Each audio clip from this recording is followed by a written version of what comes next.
Ever wondered how kings and queens in shining armor actually ran their kingdoms? It wasn't just about lavish castles and epic battles.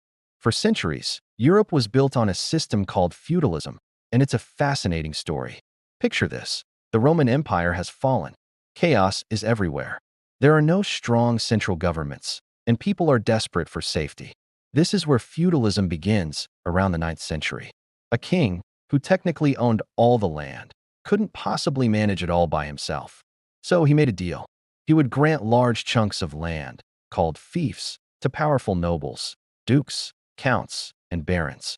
In exchange, these nobles, or vassals, swore an oath of fealty. This meant they promised to be loyal, provide military service with their knights, and give the king advice. It was a classic, I'll scratch your back if you scratch mine situation, but with land and armies. But it didn't stop there.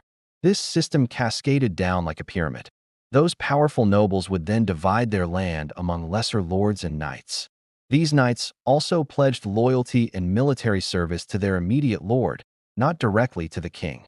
It was a complex web of personal allegiances. And at the very bottom of this pyramid, the peasants, or serfs. They weren't slaves, but they weren't exactly free either. They were tied to the land they worked. They farmed the fields for their lord, gave him a portion of their crops. And in return, they received protection from bandits and rival lords. Their lives were tough, with little to no chance of climbing the social ladder. This system dominated Europe for hundreds of years.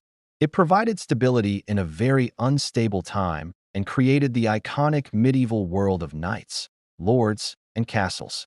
However, by the 14th and 15th centuries, things started to change.